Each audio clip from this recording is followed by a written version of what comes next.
Hello and welcome to Music Maps, the Rock and Roll Book Club podcast. In each episode we use a place as a jumping off point for a conversation about music, anywhere from the obvious to the obscure. So this music map that we are building here every week takes in all genres, new and old, and we hope that you'll stay with us as we make some eclectic turns along the way. This week we're going to Scotland, as you're about to find out, to talk about the influential, slightly mythical Josef K. So this band weren't around long, but their influence can be heard right through to this day. There was 4 members: Paul Haig, Malcolm Moss, David Waddell, Ronnie Torrance, and here we go, first look at Scottish post-punk, Postcard Records and all the rest of it. I'm excited about today's cause I think we're going to somewhere we haven't been to before. Yeah, first time to Prague, Scotland. I think. Prague. Hey? I thought we were doing Franz Kafka. Prague, no? Yeah, exactly right. We are, in fact. It looks a bit like Prague, Edinburgh. And we're going to be looking at C81, Postcard Records, and through the lens of, I mentioned Josef K. We're going to be speaking, I believe, to Johnnie Johnston, the author of a new book, Through the Crack in the Wall, The Secret History of Josef K. Yeah. Johnnie, welcome to the Music Maps podcast. Simon and Mark, thank you very much for having me. It's lovely to be able to have a wee chat about my book. So thanks for inviting me on, guys. So let's start. Simon.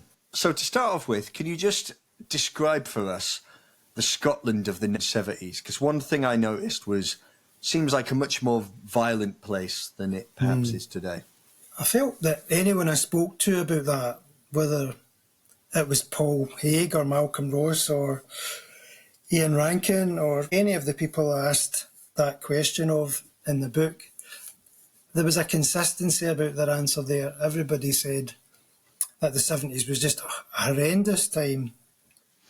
It was that kind of post-clockwork orange, druggy violence everywhere across these housing schemes in the inner cities. And, it was just quite a scary place to live. Everybody who was speaking to probably was talking about Edinburgh. I can remember in Glasgow at the time, Glasgow didn't only have a reputation for violence, but it was also a really grimy, dark place, and you felt scared when you were in the city centre.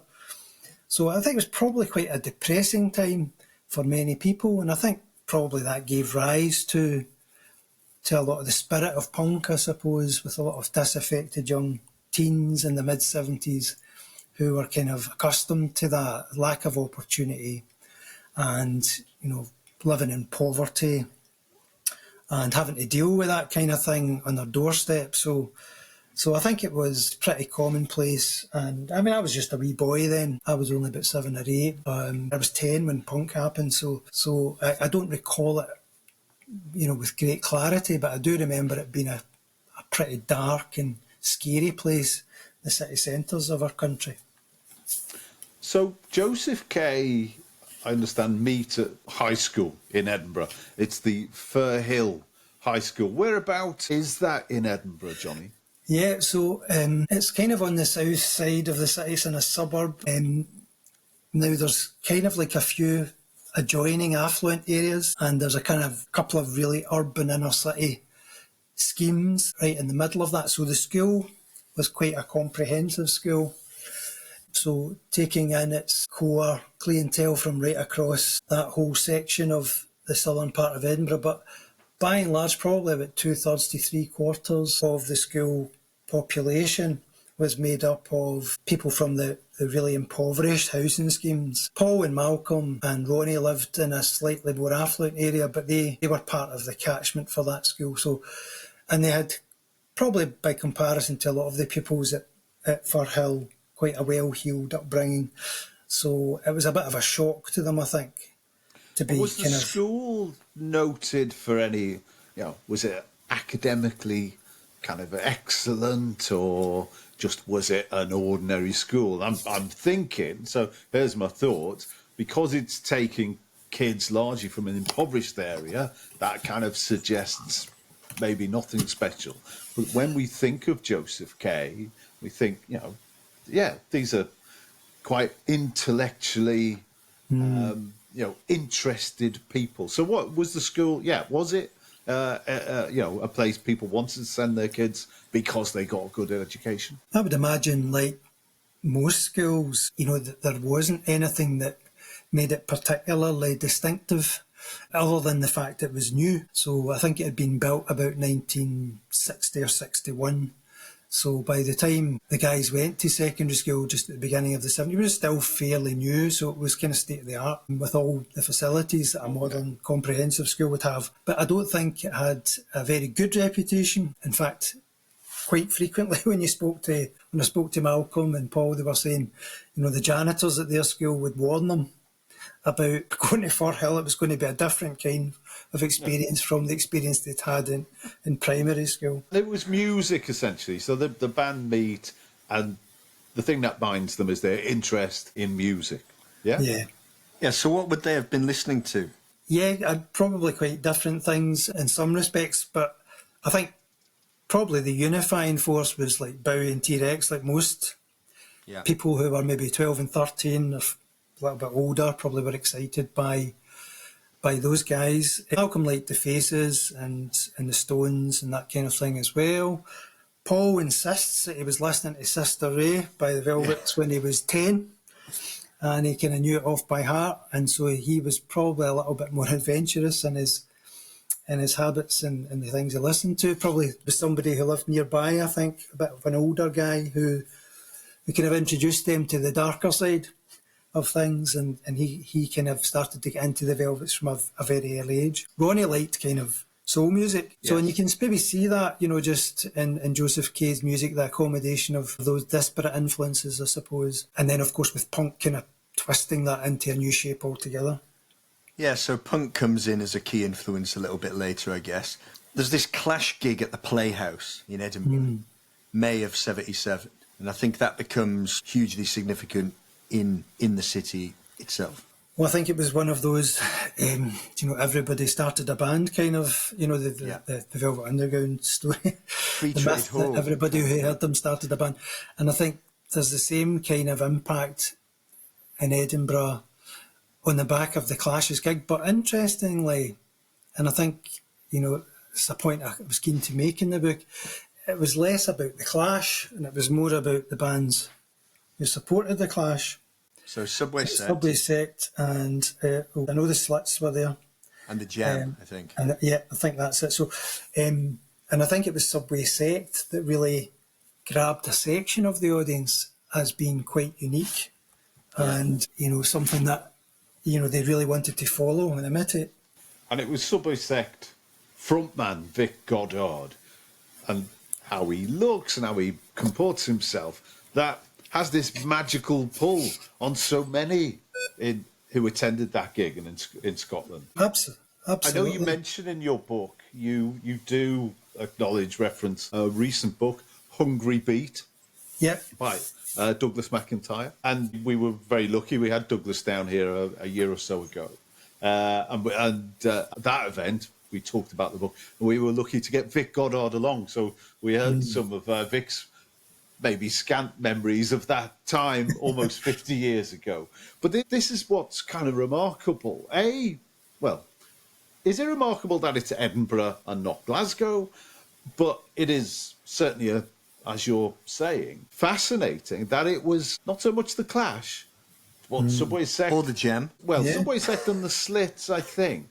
Yeah, the pull on the people who attended there is something quite remarkable to me. I think that it's one thing that makes the Scottish scene that bit distinctive, I think, from maybe the punk scene in England was that, the element that Vic Goddard brought. I think with Vic, he had that kind of librarian look. And I think maybe there was something in the Scottish psyche, I think, where people were fed up with the macho kind of stereotypes, and there was something that kind of bookish look must have just touched a nerve with a lot of young people. They just thought, this guy's just, is he kidding on? Is he having a laugh? Either way, he's just so super cool. So he's still a bit of a celebrity up here, and Douglas is obviously, he did a lot of promotion of Hungry Beat, and he played in various lineups during that promotion, and he has been doing over the last number of years. And Vic's usually a central fixture in those lineups, and he's so highly regarded up here. by just about everybody. And it's an amazing thing because Subway Sect didn't release too many records at that stage. They released them a bit later, probably after they'd been forgotten about a bit. So I think that's what makes maybe a lot of the Scottish bands sound a wee bit different from a lot of the bands in England. About a decade ago, my brother lived in Edinburgh, in one of those streets parallel to Princess Street. And I do remember going up and staying with him one weekend. And we went out for a few jars to a nearby pub. And that pub was the World's End. And what I remember about the World's End was a Friday night, not so long ago. They had a karaoke night. I got very drunk on the local whiskey and sang some songs, which I don't often do. People will know this. What did you sing? I can't remember because I'm drunk. Subway Sect. My brother, I tell you what, my brother would have sang Simple Minds. Yeah, he would have belted out Waterfront or something. I know that for a fact. But what I didn't know until I read your book about the more grisly history of the World's End pub and the World's End murders of October 1977. Tell us about that influence on Josef K and Paul Haig and his friends. Yeah, it's hard to get a complete clarity on that story about Helen Scott, one of the victims of the World's End murders. But, for sure she was in the same year group as all four of the guys. And Paul certainly was very friendly with her. I do believe maybe Ronnie dated her once or twice. But Paul, I think, was quite close to her as just a kind of platonic kind of friendship, and was very fond of her. And I think what it did, was gave impetus to one of their early songs. And I took great care in the book not to mention the title of the song. I think we can probably talk about it tonight. But Malcolm, I think, is so embarrassed about it. And Paul, over time, has become very embarrassed about it as well. It was actually initially called The Thoughts of Helen Scott's Last Boyfriend. And I think in retrospect they regretted having given that title to the early version of Sense of Guilt. Right. And they were worried that perhaps, it might upset Helen's parents and family and other people, her friends. And so they kind of withdrew that title. But often you'll see that in demos and other recordings or on set lists as one of their early songs. But they are very embarrassed by the title. I mean, we'll forgive them, I don't know, whatever juvenilia, adolescence. I mean, hopefully all of us have grown and we regret these things. But yeah, I mean, this whole time, I mean, the timing of this, October 1977, around the time of the gig we just talked about. But they start to form a band by the summer of 1978, the first kind of incarnation of what becomes Josef K, are known as TV Art. There's a few personnel differences, different bassists. They don't have a lead singer, is that correct? Yeah, no, all of that's absolutely correct, yeah. Two guys in particular who just wanted to play guitar like Tom Verlaine. Malcolm wanted to kind of sound a bit more, possibly a little bit more like Per Ubu, but they were really inspired by the New York sound, in particular, Television and Talking Heads, and those two albums. That's what they would have been listening to in 1977 at the tail end of the year, Talking Heads 77 and Marquee Moon. And it was just about playing guitars in a new way. That was the kind of thrust behind their music. They wanted to do something modern and different and try not to kind of continue those rock cliches, I suppose. So I think a few lineup changes in between, and I think it was really an afterthought about who was going to sing. And even the name for the band came much later, and they kind of panicked and thought Paul just was sure he wanted something to do with art. He wanted the word art in the name, and that made Malcolm cringe. Malcolm didn't want the word art in the band. But I think possibly, and if there was never a leader in Josef K, really, I think it was a very democratic union. But I think probably Paul got his way with that at that point in time, and with the name TV Art, and it was very much of secondary importance to the other guys in the band at that point. Yeah, I mean, it's not the strongest band name. I mean, it doesn't necessarily have to be, necessarily. There are some really bad band names that are very successful. But so when did they play their first gig? Yeah, so we're now round about, we don't have an exact date for it, quite interestingly. It was I think I must have asked about 100 people that question. Right. Can you give me the date of Josef K's first gig? They played 2 gigs not too far apart at a place called the Pollock Halls, which was the kind of university halls of residence. It was like a wee venue in there that was often used for parties and so on. And so they played to a mixture of friends, and that was their very first gig. Were there many places to play in Edinburgh for a band like this, emerging bands like Josef K, the Postcard bands, the Fire Engine? Where did people play in Edinburgh? How many venues were there? Probably not too many. I mean, I think there were more venues in Edinburgh than there were in Glasgow. I'll come to that in a wee minute. But the Wig and Pen was a pub that the landlady there, who she kind of was keen to make as much money as she could, and she knew that there was a lot of punks hung out there and had a drink in the bar, and so she started to allow them to bring their gear in and play. And thought she'd get some custom in that way, and that became possibly one of the most popular venues in the early days of like the Scars and those other bands. Just as they were starting to emerge, the Wig and Pen became the place to go. There were a few other venues a little bit later on, like Clouds. Just at that point, probably not too many other than the big venues for bands like The Clash and from David Bowie came to town and all that kind of thing, like the Playhouse. So, but compared to Glasgow, it was a thriving scene by then, 1978. So, did Glasgow have these strange licensing laws at this point? Yeah. So I think there was a riot at a Stranglers gig, I think, in the late 1977, and they just banned punk rock after that. Might have even been early 77, and they banned punk rock bands from playing in Glasgow, which meant all the bands who wanted to play in Glasgow ended up playing in places like Paisley and outside of the city. And Glasgow was reduced to the Apollo, and that was usually AC/DC and Thin Lizzy and the like, so the punk bands. Right.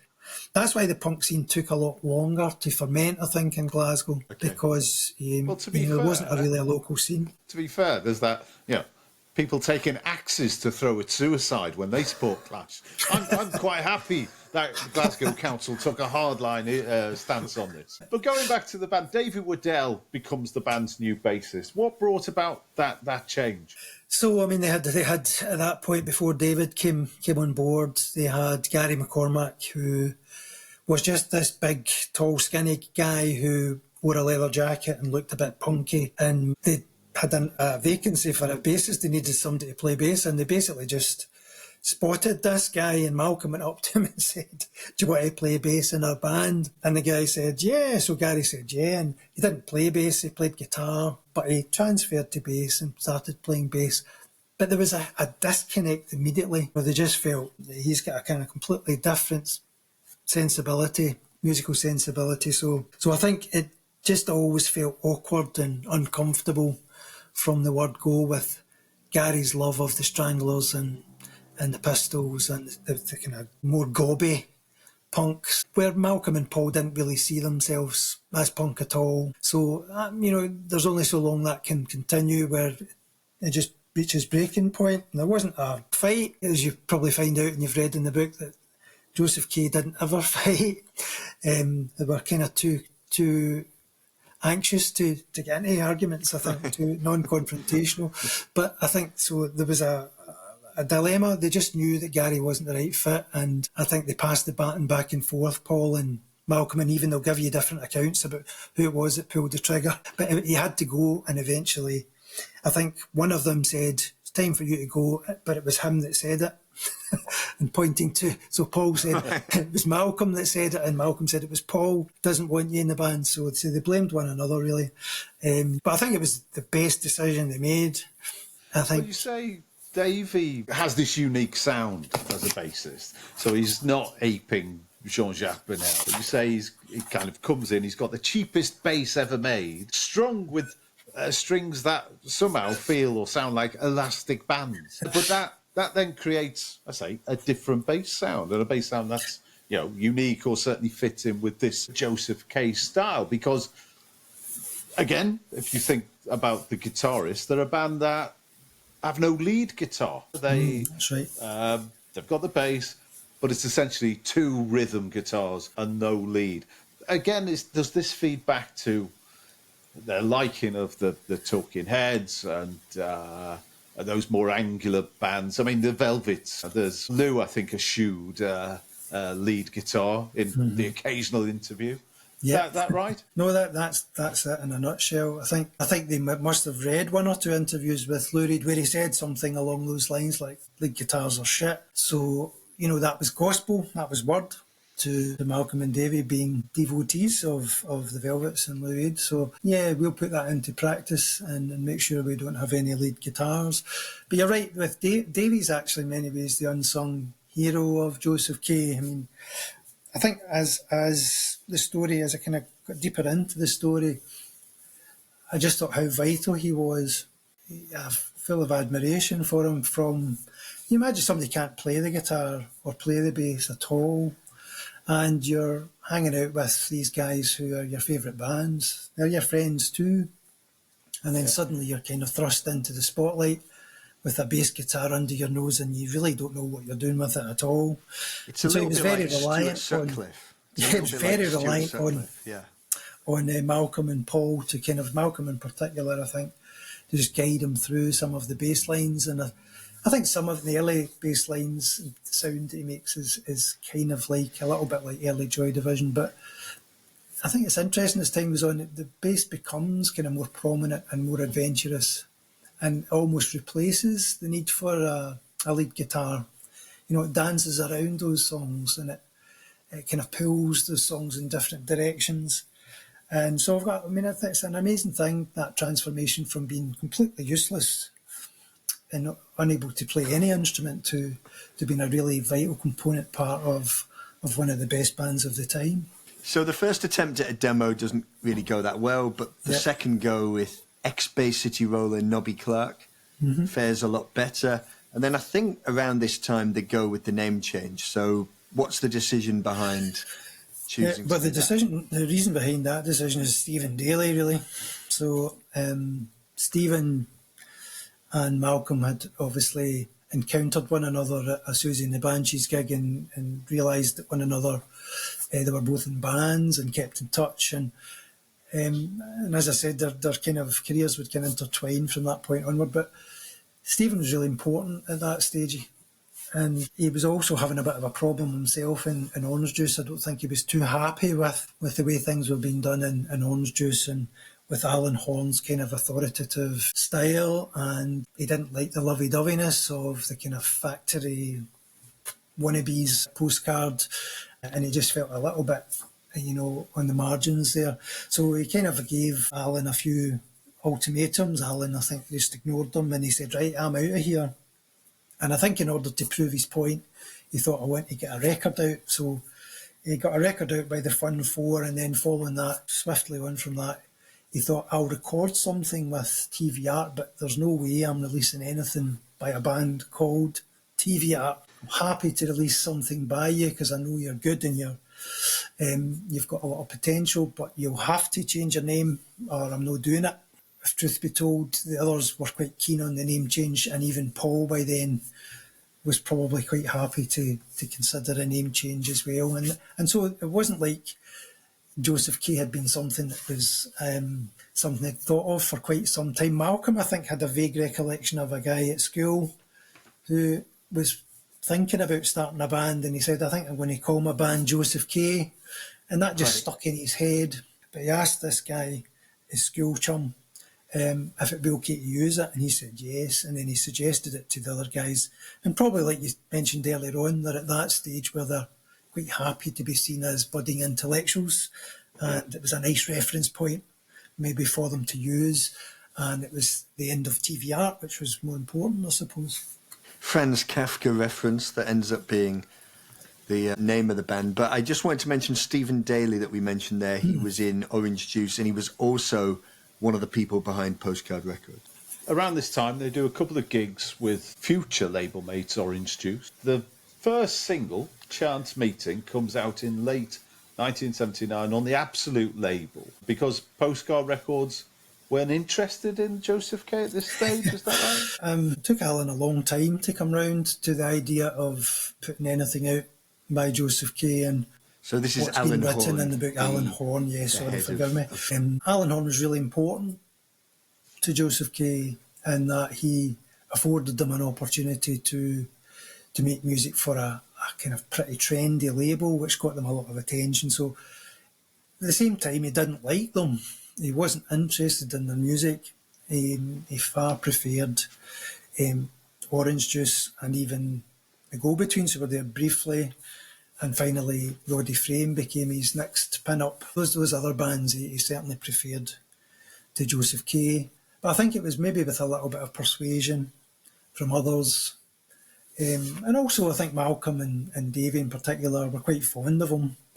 So, yeah, I mean, it's quite a complex relationship with Alan Horn, but ultimately, I think, if we're being honest, he didn't really like Joseph K, and it was just probably, on balance, it was about just having another band or artist on his label, which was good for him. Their first single actually beats Orange Juice's first release to getting released, I think. Absolutely. Do you mean Chance? Chance release, Meeting was out before, just shortly before, yes, with Orange Juice's first single.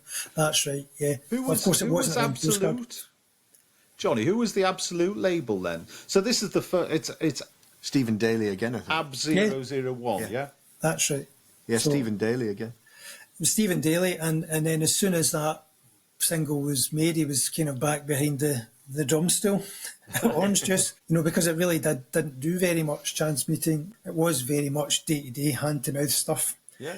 Very amateurish, and Stephen says it was extremely unpleasant. It was a horrible thing. You didn't know what you were doing. There was never any money, and it kind of goes against this kind of mythical idea of Postcard as just being this foppish, intellectual, super hip imprint, that everybody wanted to be part of it. And actually, on a day-to-day level, it wasn't easy to be under Alan Horn's wing. The opening slot Joseph K managed to get with The Clash in early 1980.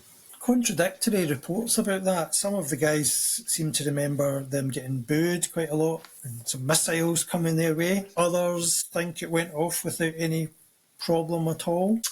I think probably the more interesting story of that was it was that classic moment where the Clash kind of just opened up the doors and all these kids run in for nothing, So classic Clash thing to do. I think they ended up in a conversation with Mikey Dredd in the dressing room, who was second on the bill. Joseph K were third on the bill, and that's the thing they remember most. When I was talking to them about that gig, they said it was a high-profile gig, but they don't really remember an awful lot about it. How do they manage to get? What influence do they have? Because that's going to be there's a load of bands who are going to want to be on that show. I think the Clash, one thing they would always do is the third band on the bill would always be a local act. That's right. But we've seen there's a lot of ones. There's a lot of local acts. What I'm saying is, how come Joseph K got that and not Orange Juice, or I don't know who's around at this time? Probably Alan Campbell. Alan just had a knack for being very persuasive, had good contacts, a good network, and when he was their manager, it was kind of always quite informal, but he did a lot of work behind the scenes trying to raise their profile and getting them gigs and so on. So, they supported the Bunnymen as well at about the same time, and just slightly later on, The Cure. He had a knack for being able to kind of open a few doors like that. He's someone that's kind of often overlooked in the story. When everybody thinks about Joseph K, they think Postcard and they think Alan Horn. And I think Alan Campbell worked twice as hard as Alan Horn behind the scenes without really getting any credit for that. And of course, he wasn't there for long because they couldn't afford really to have two managers either. I did like the sound of Alan Campbell. I'll admit, a figure that I don't think had entered my consciousness in other books that I've read, but I like that. You describe him in the book. He had a Peter Wingard type moustache and called himself Duke Piranha. I think Simon. I think subsequent podcasts you need the new name. I don't know if Duke Piranha is up for grabs, but it's on the short list. It's a great name, isn't it? I think I might take it up myself. Yeah. The Go-Betweens become the second Postcard signing, and shortly after that, Joseph K do eventually become the third signing. So what happened? I think it must have been pretty insulting to Joseph K, who had been hanging on there just to see what might happen. Just to watch Alan and Edwin run away after these Australian guys who, yeah, they're ridiculously talented and they were fantastic, the go-betweens, of course they were. You know, they probably thought, well, we've got something too, but it just didn't tick all the same boxes. Again, the excitement for me, if you're just looking at this timeline now, 1980, you got the Clash gig, the first John Peel session, I think, is in March. They're doing these gigs with Orange, these Sound of Young Scotland gigs. We're going to cover that, but I mean, it's bewildering, isn't it? You know, the pace of this, how thrilling that must be. As we know, there's a couple of legendary showcase gigs around this time with Orange Juice and the Go-Betweens. One of those gigs like we've seen in Manchester and elsewhere. I was at that, claimed 30,000 people. Tell us about that gig. Who came up with the Sound of Young Scotland tagline? So the Sound of Young Scotland tagline, I think, was clearly just when Horn was on one of his Motown kicks. The Sound of Young America, I just thought, well, I'll nick that. That sounds pretty cool and hip, and we'll put a nice little cat drummer on the front of our 45s, and it's going to be a nice look.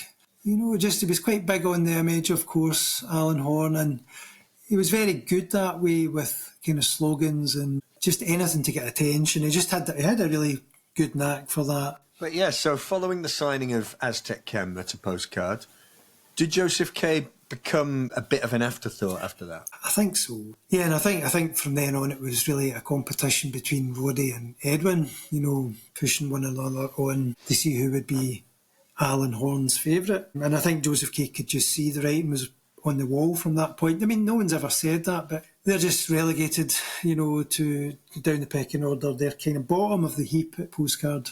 You know that you're not the favoured ones. It takes its toll, even if you are self-professed who don't give a damn about it, you know, because quite often Malcolm and Paul will say openly, we never cared two hoots what the media said. I don't think that's true, really. I think it's impossible not to care. I think when everybody starts to put the boot in, you start to feel it. Or I think when people start to ignore you, you start to feel it, and it hurts. They weren't kind of regarded as highly as their label mates. I think, or by when the media started to turn its back on them as well, Morley and Dave McCulloch and the like, you know, I think they would have felt that even though they said it didn't matter. Of course it matters. You know, of course it matters when no one likes you anymore. Even though you're making the best music you've ever made, I mean, that's the thing. You know, they're getting better, and people are turning their backs on them, and they think, well, what's going on? We're doing something wrong. So everything was pointing towards it just imploding at some point. Some great support slots: Magazine, Bauhaus, The Cure, Teardrop, the Liverpool bands, Teardrop Explodes, Echo and the Bunnymen. By the time the third single, Enemy sounds are still quite appreciative. They're getting a lot of acclaim in the music press. So what led to this turnaround? It's very hard to put my finger on it, I think, and I think they would say the same thing. I mean, it's kind of funny. I mean, it's just a classic single, and I think it's possibly. I mean, I actually prefer the second version of Chance Meeting to anything else on Postcard. That would be my choice as the quintessential Postcard single. It's probably not typical of Josef K, you know, in some ways.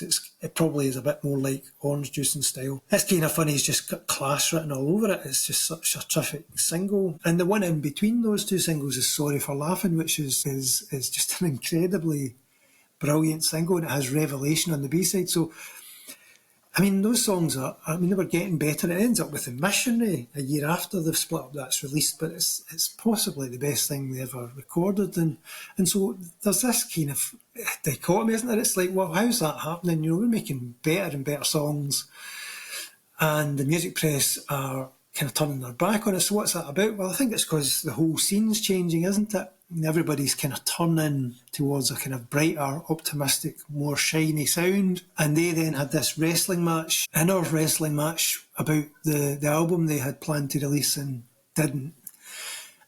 Probably because they thought, you know, it was kind of, it contained too much of that shininess, and they didn't like it, and it didn't reflect the kind of scintillating live act that they were. That's where they felt they had made their reputation, and so they went back and made this tinny little record. The first debut album is recorded in early 81, but it doesn't end up coming out. Yeah, so I think it's late. It's maybe about November, October, November. It's recorded, and then it's supposed to come out first month of 1981, and they just leave it sitting on the shelf. Like Malcolm says, you know, they were moving so fast. They had lots of ideas. You know, was that Alan Horn again who? Oh, definitely keen, Alan. or was it the band who weren't keen on it? Both, I think. I think Alan would absolutely have had more doubts about it than the band, and then the longer he delayed on it and caused them to kind of question themselves on it, you know, the longer it had been since they'd recorded it and the more bored they were with it, so they started to hear him a bit more and think, well, maybe he's got a point. To go back in and record something that's much more lo-fi and scratchy seems really like a strange idea. But it's also beautiful in many ways because it kind of reflects Josef K's individuality and their determination to do things their own way. They thought, well, you know, we're going to be us. Whatever Alan Horn's expecting, I don't know what he's expecting, but we're going to release an album that we're happy with, and we're going to, you know, make the album we want to make. And that's what they did. But I think as a career move, it was a disaster delaying. Well, they could have just released that record at the turn of 1981. It would have been a huge seller, and then they could have went on and done the next thing. So when the re-recorded album comes out, it doesn't particularly land very well. 3 out of 4 people I spoke to, I think, would say it's the better album, the re-recorded album. We should say this album is the only fun in town. That's the re-recorded one? Yeah. And did we mention, I can't remember if we mentioned the earlier album, Sorry for Laughing. Yeah. Yes. Yeah. Right. Yeah, Just want to clarify. Our listeners are very picky. If we have any listeners who are not familiar. Yeah, so Sorry for Laughing was the first attempt at their album, didn't get released. It was recorded November 1980, sat on the shelf, and then they decided to re-record it, went over to Belgium, did that in a few days in April 81, and then released that the following month. And it was only a few weeks after that they decided to call it quits. So it was only, I think, something like 6 weeks or something after the reissued, re-released album. I mean, the end when it comes is rather abrupt, isn't it? August 23rd, 1981, 3 years after forming.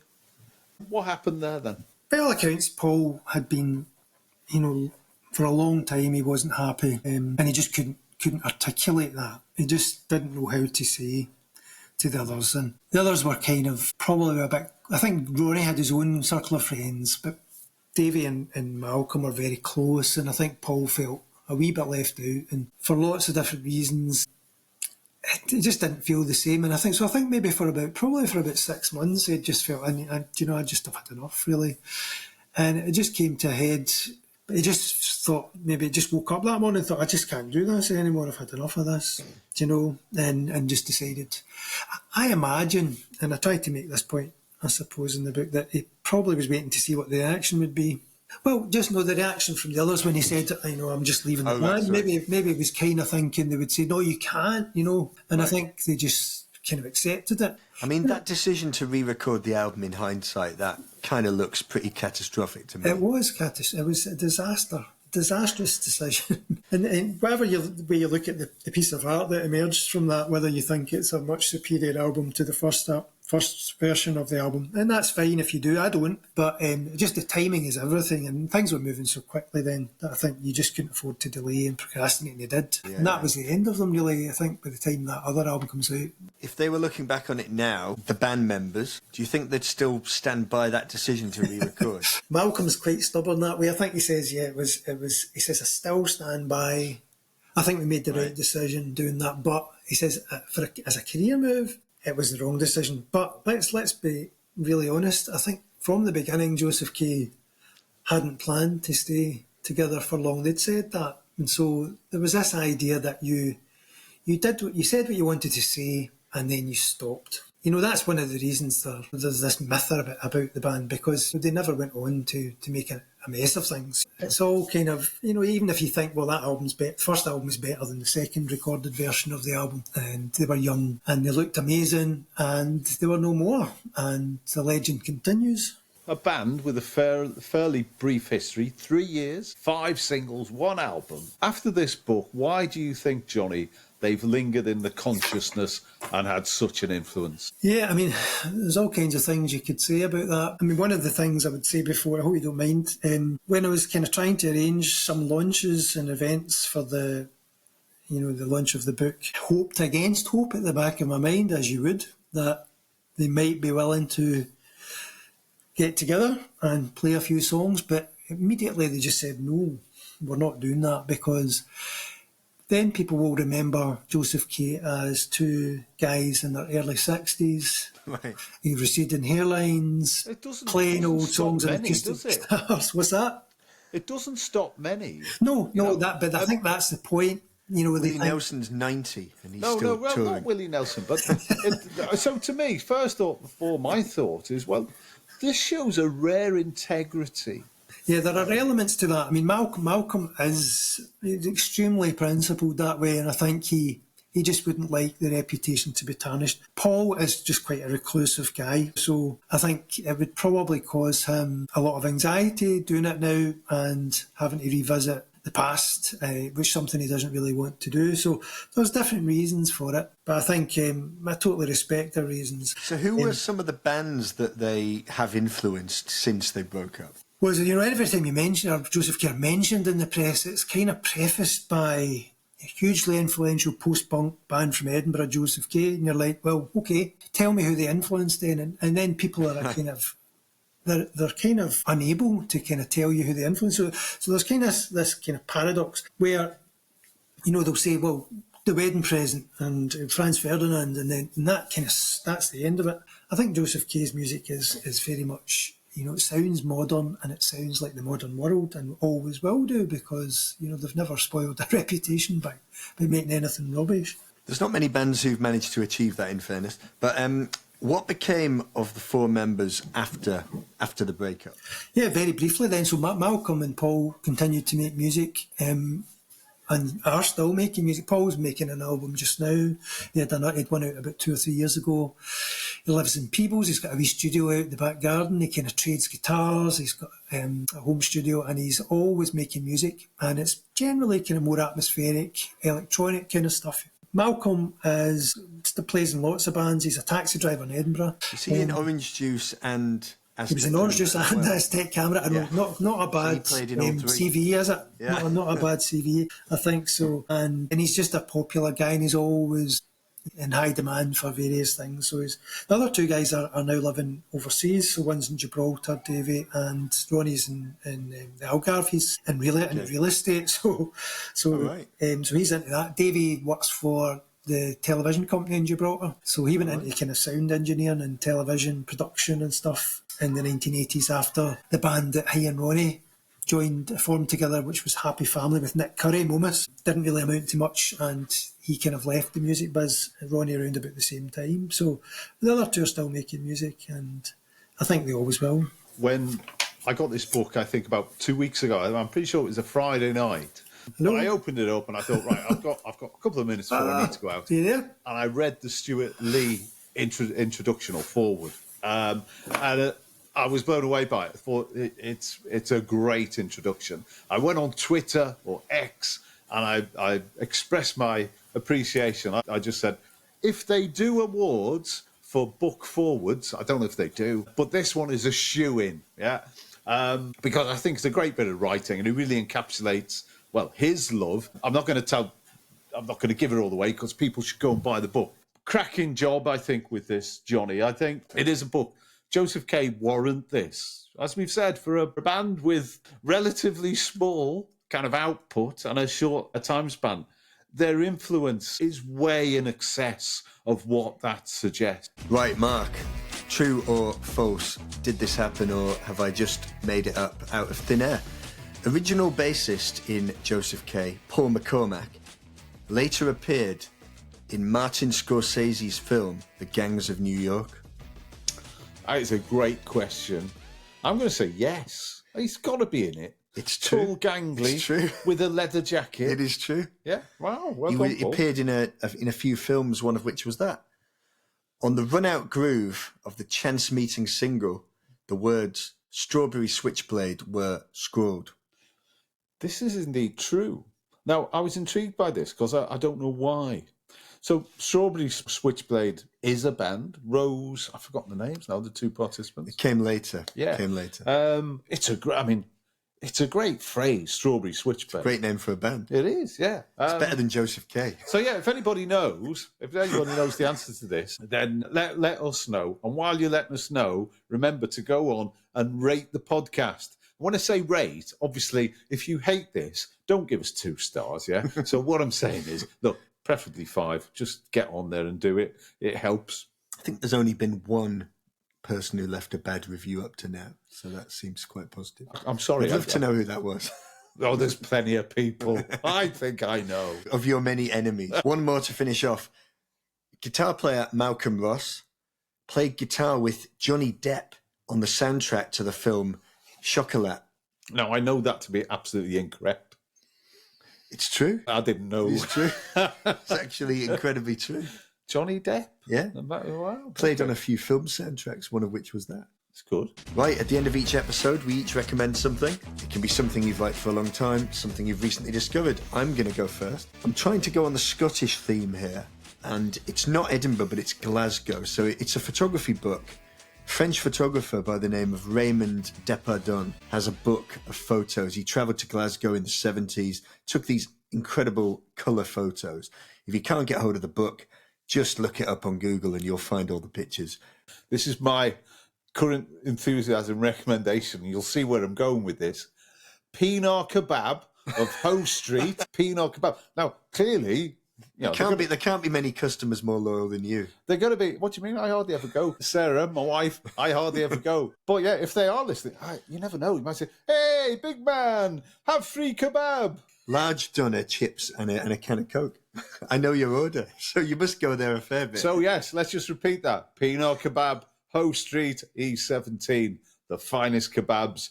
Actually, maybe joint finest. Maybe joint finest. With Sinar Kebab a little further on the up. Same street, yeah. Big difference. Sinar Kebab, take cards. They're also open late.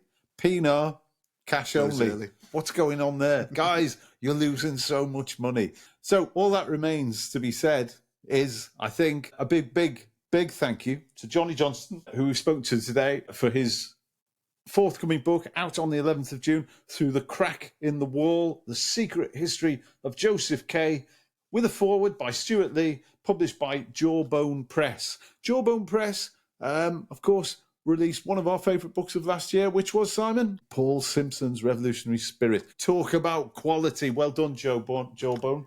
Remember to like, review, download, wherever you get your podcasts. Yeah, that's everywhere, basically. But yeah, like and review. This is going to be helpful because let's face it, frankly, soon we're going to be coming at you with a Patreon. Yeah, we're going to be after money from you. And the only way we're going to be able to do that is convince Spotify that A, we have enough listeners, and B, they actually like us. So look, we're open about our cynicism and we're not going to apologise for it. So there you are. But thank you very much, as always, for listening. Recommend us to friends. We've got loads of these things coming up. We've got some brilliant podcasts that are going to be uploaded very soon. We love you. You love us. Thanks very much.